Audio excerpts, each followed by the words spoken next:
Abra sua Bíblia, por favor, no Evangelho de Marcos, capítulo 7, verso 31 a 37.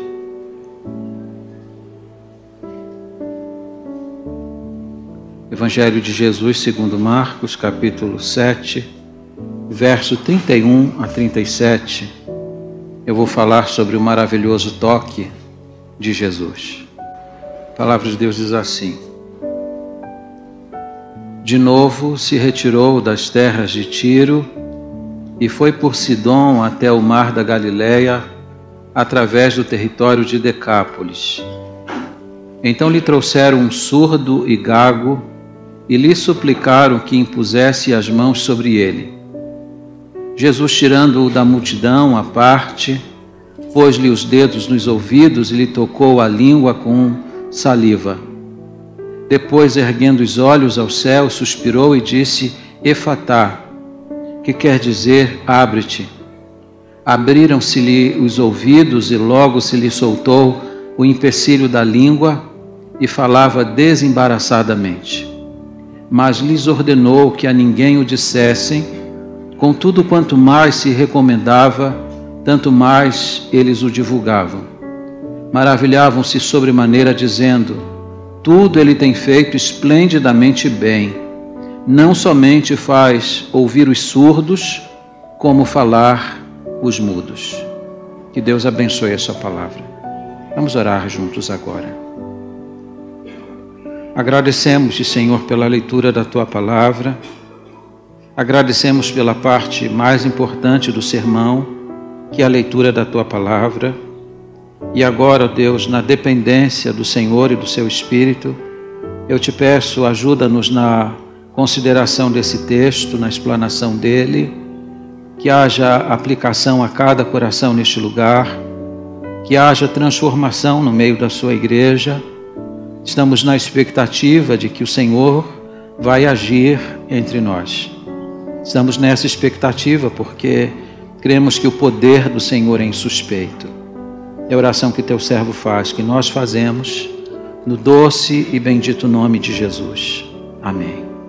Por favor, tome assento.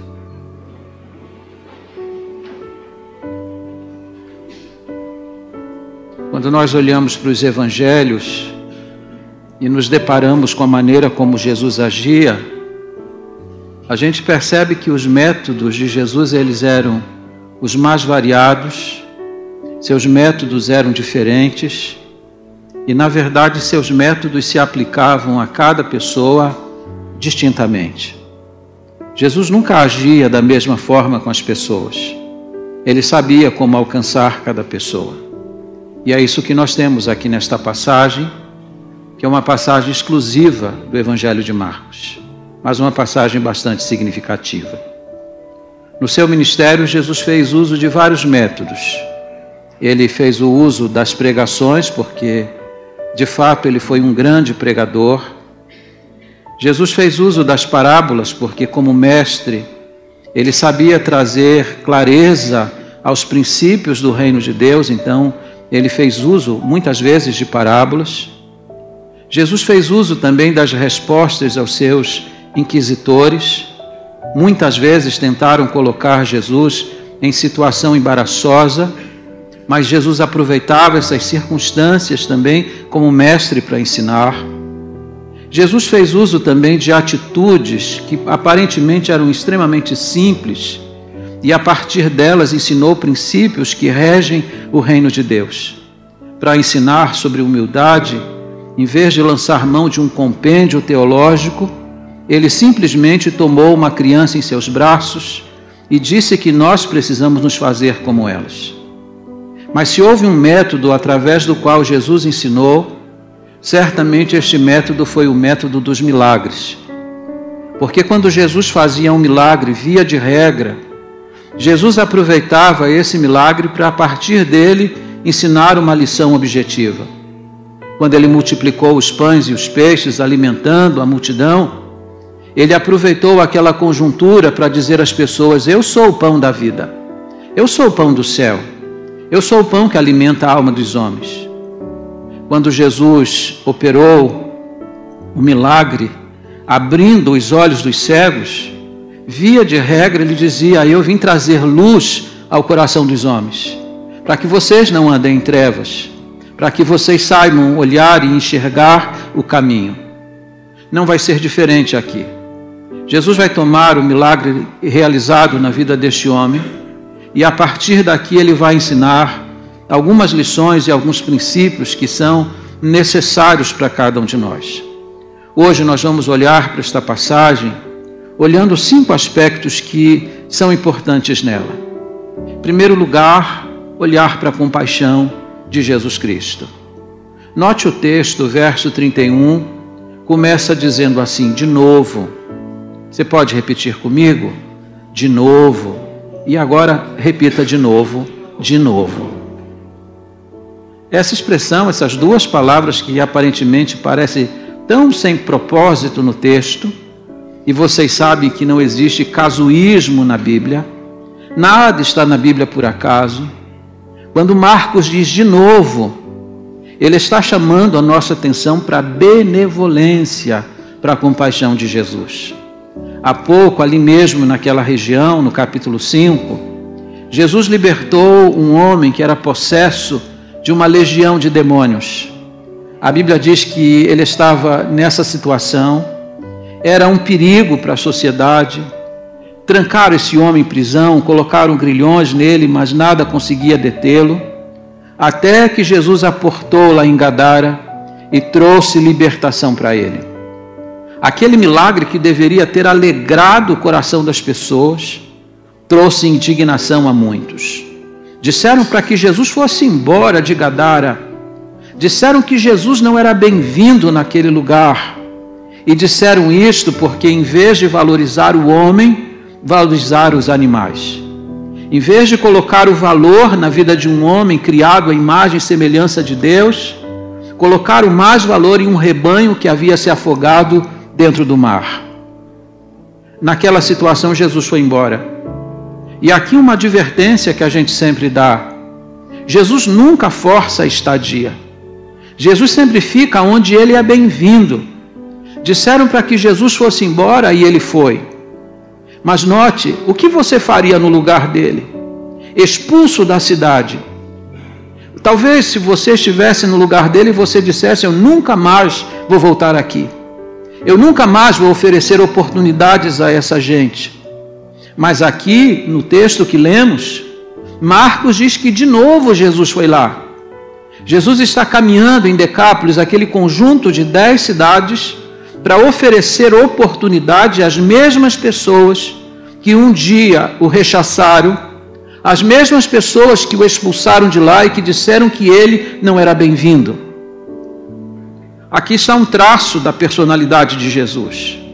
Ele sempre oferece uma nova oportunidade. Ah, irmão, se não fosse isso. Ah, se não fosse isso. Que seria de nós se ele não oferecesse mais uma oportunidade?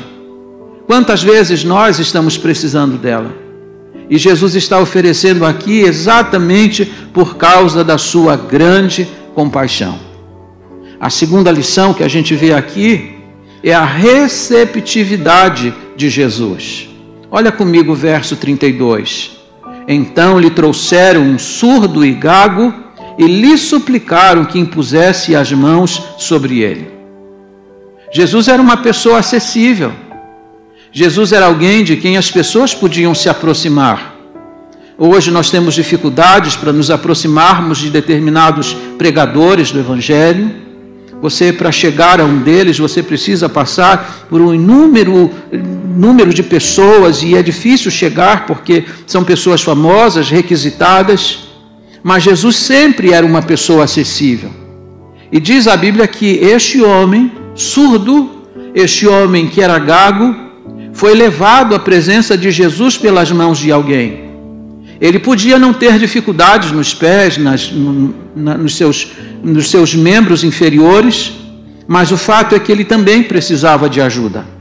E alguém teve a compaixão de levá-lo e colocá-lo na presença de Jesus. Eu creio que nós precisamos despertar esse sentimento em nós.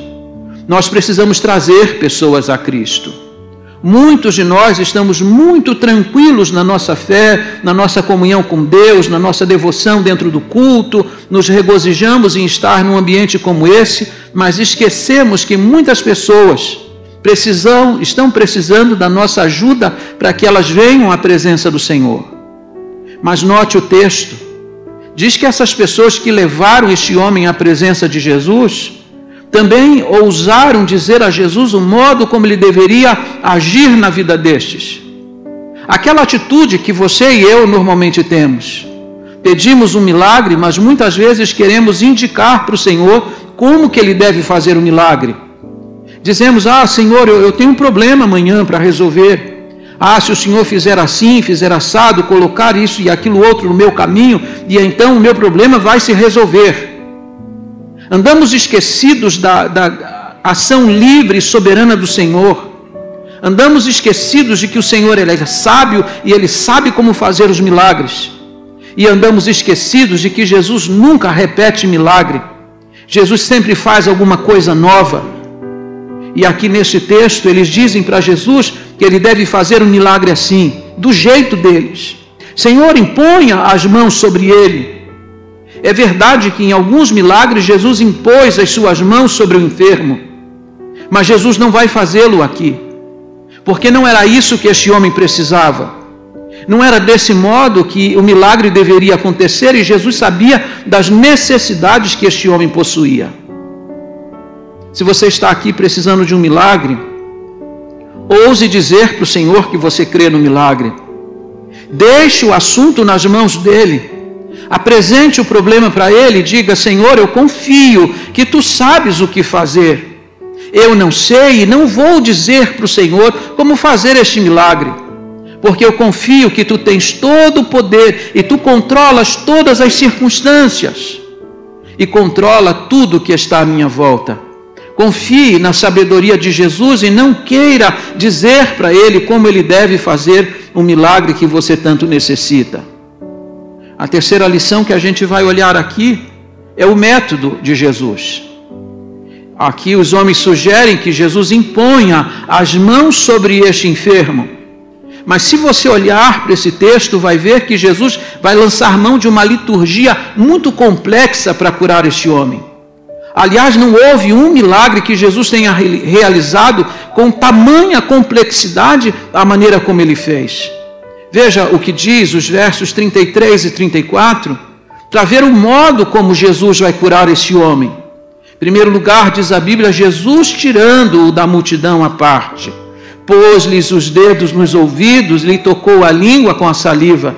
Depois, erguendo os olhos ao céu suspirou e disse, Efatá, que quer dizer, abre-te. Há 5 coisas aqui que você deve perceber. Primeiro, que Jesus vai fazer esse milagre à parte. Ele vai levar aquele enfermo para um lugar onde o milagre vai acontecer de forma anônima, longe dos holofotes, longe dos olhos.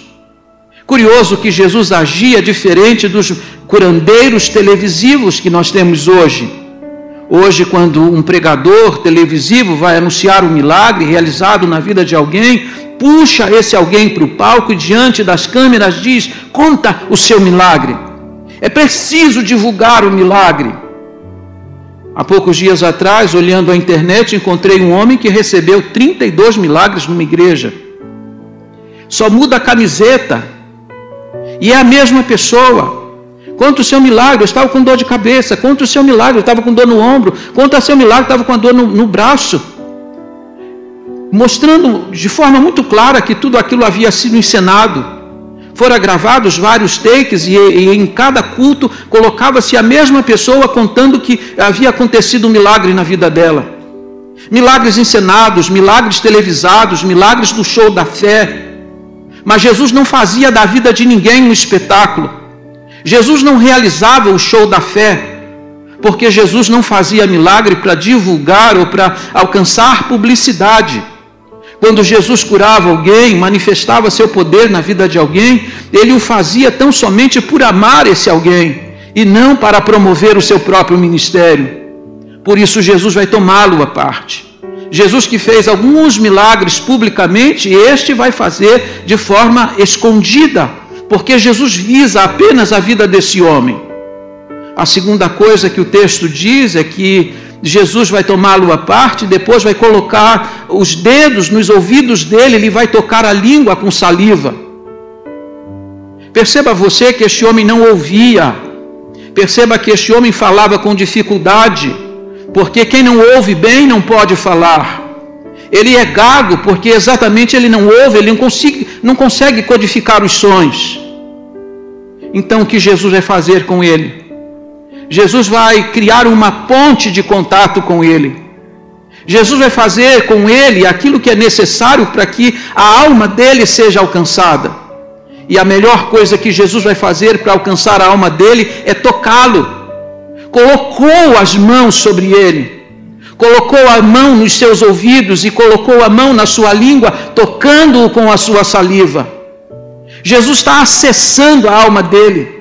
Já que ele não pode ouvir, ele pode sentir. E ele pode sentir o toque bendito e maravilhoso de Jesus. O que Jesus está fazendo com ele é despertando a fé a partir dos sentidos que ele possui. Ele pode não ouvir, ele pode não falar, mas ele pode sentir e ele pode codificar o toque bendito do Salvador. Terceira coisa que Jesus vai fazer por ele, diz a Bíblia, é que Jesus vai erguer os olhos aos céus. 3 vezes a Bíblia vai dizer que Jesus fez isso. Em Marcos, no capítulo 6, quando Jesus vai multiplicar os pães e os peixes, diz a Bíblia que antes de efetuar o milagre, ele olha aos céus, ele ergue os seus olhos para o céu. A Bíblia diz em João capítulo 11, quando Jesus vai ressuscitar a Lázaro, antes de fazer aquela oração e chamar Lázaro da sepultura, ele eleva os seus olhos ao céu.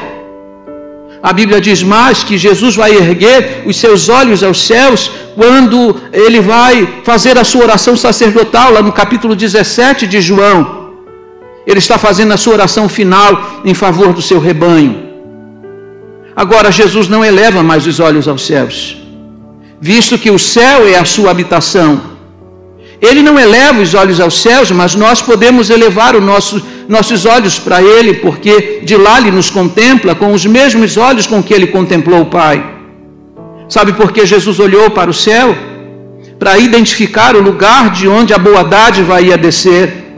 Ele olhou para o céu para glorificar o seu Pai, porque Jesus viveu debaixo deste apanágio. Ele viveu para dar glórias tão somente a Deus o Pai. A quarta coisa que Jesus vai fazer é que ele vai suspirar. E suspirar aqui, irmãos, tem uma importância muito grande. A palavra suspirar aqui é a mesma que aparece em Romanos 8, 26, quando Paulo, depois de dizer que nós não sabemos orar como convém, mas que o Espírito nos ajuda nas nossas orações e ele intercede por nós com gemidos inexprimíveis. A palavra que está aqui para suspiro é a mesma que está em Romanos 8, 26 para gemido inexprimível. O que Marcos está dizendo aqui é que quando Jesus vai interceder por este homem, ele vai interceder e vai suspirar por ele de uma forma agônica, intensa. Jesus está interessado nele. Jesus dá importância para ele e o drama que ele está vivendo interessa e toca profundamente o íntimo do Senhor Jesus Cristo.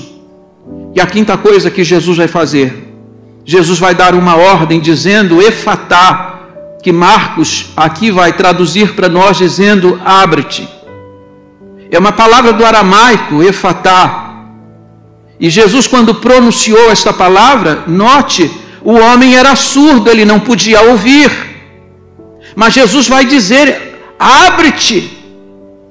E isto é importante você considerar. Quem está dando esta ordem é o Criador, e quando o Criador dá uma ordem, a criação obedece.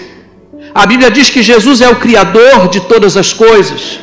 Lá no princípio, quando ainda não existia mundo, ele deu a sua palavra e tudo veio a surgir. E ele aqui está dando uma ordem. E note que abre-te aqui não é apenas abrir os tímpanos dele e soltar a sua língua. A palavra no original, ela significa desembaraçar e soltar a vida inteira. Jesus está dando uma vida plena para ele. Ele agora vai poder se relacionar com as pessoas. Ele vai poder se comunicar com elas, vai poder ouvi-las, vai poder falar, vai poder comunicar. Ele vai viver uma vida completa. Jesus está desembaraçando a vida dele inteira. Quando o Senhor faz uma coisa, Ele faz esplendidamente bem. Ele sabe como fazer. Ele sabe como acessar a nossa alma. Quarto lugar, olha comigo o poder de Jesus Cristo. Diz o verso 35, abriram-se-lhes os ouvidos e logo, mais uma vez uma expressão, contido aqui duas palavras, e logo se lhe soltou o empecilho da língua e falava desembaraçadamente. Quanto tempo ele esteve sem falar? Quanto tempo ele esteve sem ouvir? A Bíblia não explica. A Bíblia não explica se a sua surdez era congênita. Mas seja como for, é admirável o fato de que ele receba o milagre de forma instantânea e instantaneamente ele começa a falar de forma desembaraçada.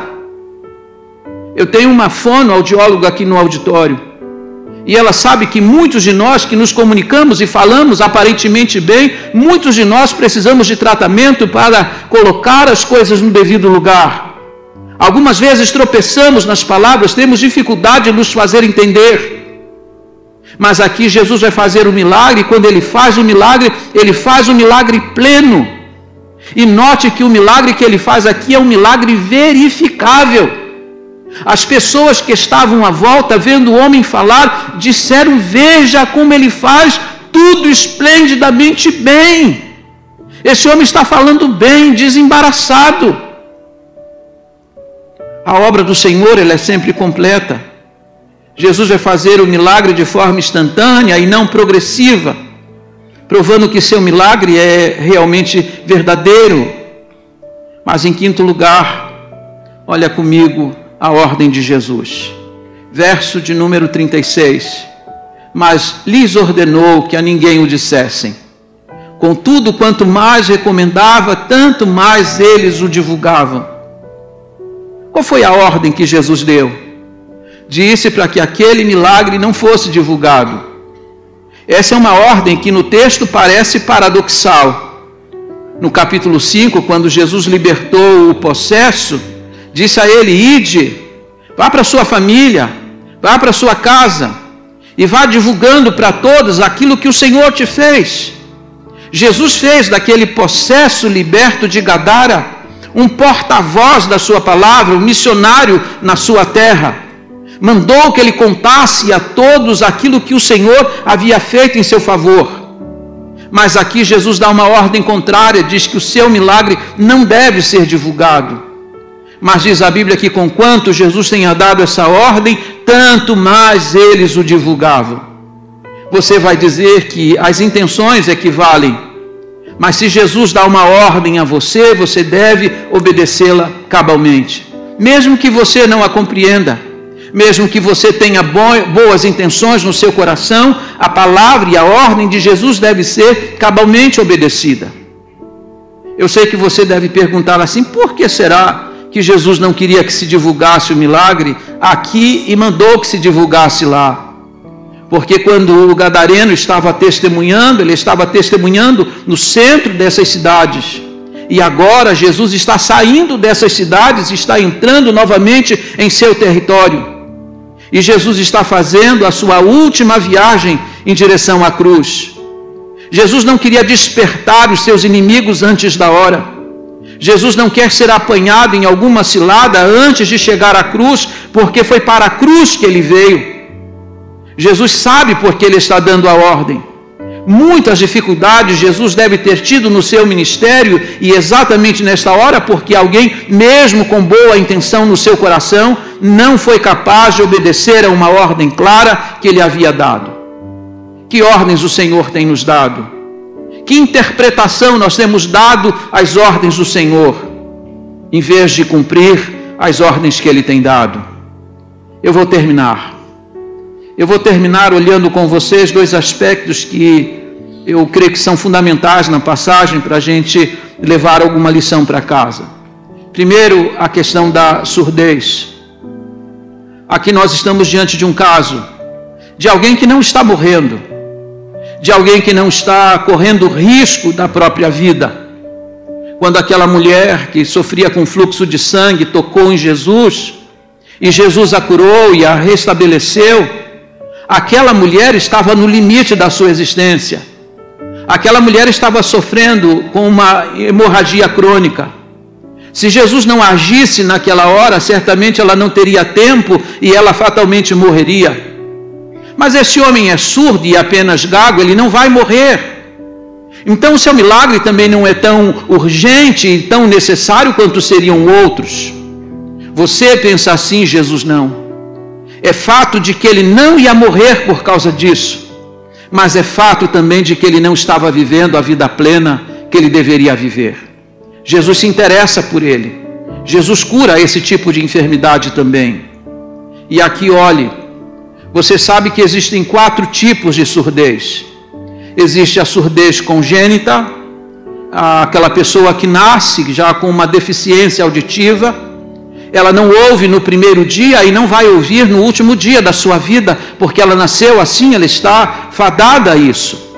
Existe a surdez temporária, que é a surdez da criança que nos seus primeiros dias, na sua primeira infância, ainda não sabe codificar os sons, os símbolos, não consegue se comunicar, mas daqui a pouco ela vai entender os símbolos, as linguagens, e ela vai estar interagindo com a sua comunidade. Existe também aquela surdez que a gente chama de surdez artificial, que é a surdez do estrangeiro. Você viaja para fora do país e chega lá, não conhece a língua, e você precisa ficar fazendo símbolos e se comunicando com as mãos, porque você não entende o que as pessoas falam e você também não se faz entender. Isso é uma chamada surdez artificial. E existe uma surdez que é chamada de surdez moral, que é quando a pessoa não quer ouvir de propósito. Ela tem ouvidos moucos, ela não ouve os pais, ela não ouve a Deus, ela não ouve conselhos, seus ouvidos estão fechados. A gente até brinca dizendo que entra por um ouvido, sai pelo outro, porque ela não quer ouvir e ela não ouve de propósito. Mas o homem que está aqui diante de Jesus, ele não sofre desse tipo de enfermidade. Ele quer ouvir, ele precisa ouvir. E Jesus então vai mover a sua mão em favor dele. Jesus vai fazer uso de uma liturgia extremamente complexa para poder atender a necessidade que ele tem. Talvez tenha sido um milagre em que Jesus tenha usado mais recursos, exatamente para aquele que você julga que não era um caso tão urgente. Para Jesus você é um caso urgente. Para Jesus você é uma pessoa importante que precisa de um favor dele. Em segundo e último lugar, a questão da gagueira.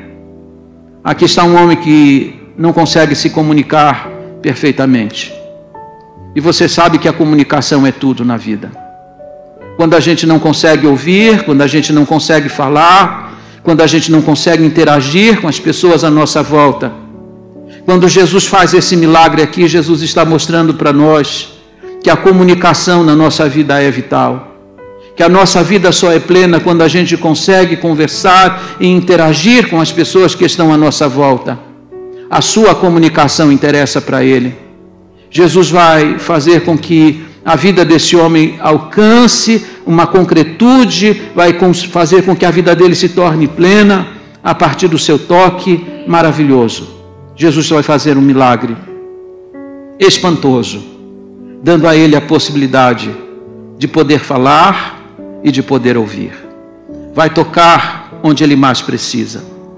E aqui, olha para mim, por favor. Jesus sabe aonde você precisa ser tocado. Pode ser que você precise ser tocado na língua, para soltar a sua língua. Pode ser que você precise de um toque nos seus ouvidos, para que seus ouvidos sejam abertos para ouvir a voz de Deus e a palavra de Deus, e Ele sabe como tocar. E eu espero em Deus que Ele o faça.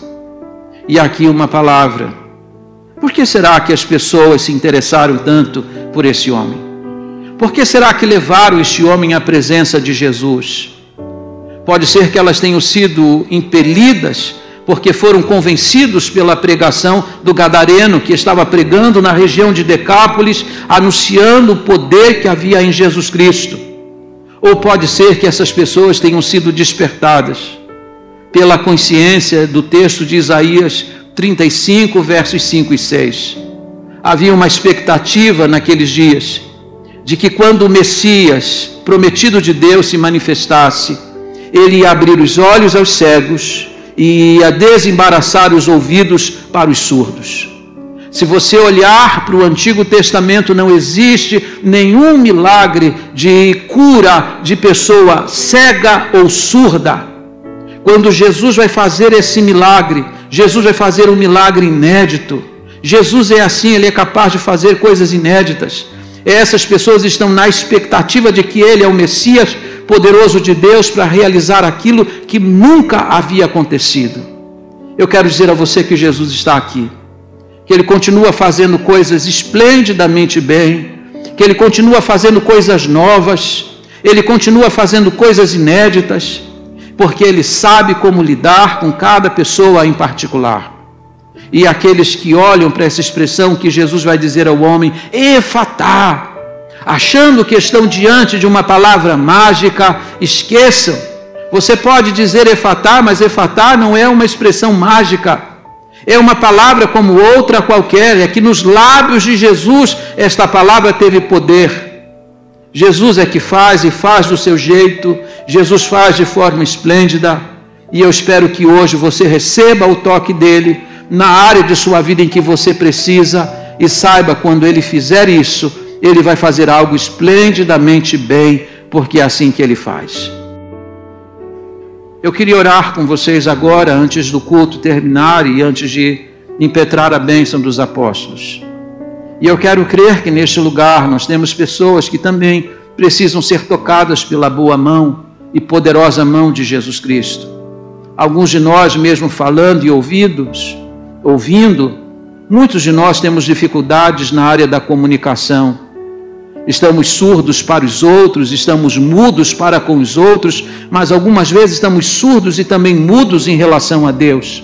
Precisamos de um toque extraordinário de Jesus, para que todas as nossas linhas de comunicação sejam restabelecidas para vivermos uma vida plena, porque isso interessa para o Senhor Jesus Cristo. Vamos falar com Ele nesta hora. Ó Deus, nós te agradecemos pela Tua palavra. Ajuda-nos a compreendê-la, ajuda-nos a vivê-la, ajuda-nos a amar a Jesus Cristo. E ó Deus, eu te peço nesta hora humildemente, há pessoas aqui hoje à noite precisando receber o toque de Jesus. Tu sabes onde tocar, tu sabes como tocar. E eu peço que o Senhor toque naquela área em que este irmão, esta irmã, esta pessoa que está entre nós precisa ser tocado. E que, ó Deus, ao tocá-la, quem está à sua volta possa constatar, possa verificar o milagre e dizer, veja como Jesus faz tudo esplendidamente. Abençoa-nos nesta hora. Ó Deus, leva-nos em paz para os nossos lares. Guarda-nos e ampara-nos de todo perigo. E dá-nos a bênção, Senhor, de podermos ouvir a Tua voz, de darmos ouvidos à Tua voz, de ouvirmos os conselhos benditos da Tua palavra, que nós não soframos da surdez moral daqueles que de propósito ignoram a Tua voz e a Tua palavra. Dá-nos um coração sensível para ouvir aquilo que Tu queres e obedecer de forma pronta, pela fé que o Senhor tem colocado dentro de nós. Leva-nos em paz, Senhor. Abençoa cada pessoa. Se alguém veio aqui carecendo de uma experiência, que Teu Espírito Santo a promova em seu coração nesta hora. Nós te suplicamos isto, no nome santo e poderoso de Jesus. E seja sobre nós agora o amor de Deus, o nosso eterno e bendito Pai, a graça do nosso Senhor e Salvador Jesus Cristo, e as doces consolações do Espírito Santo de Deus, seja com a Igreja Batista Cristo Salva, e com todo Israel de Deus espalhado em toda a face da terra, hoje e para todos sempre. Amém e amém.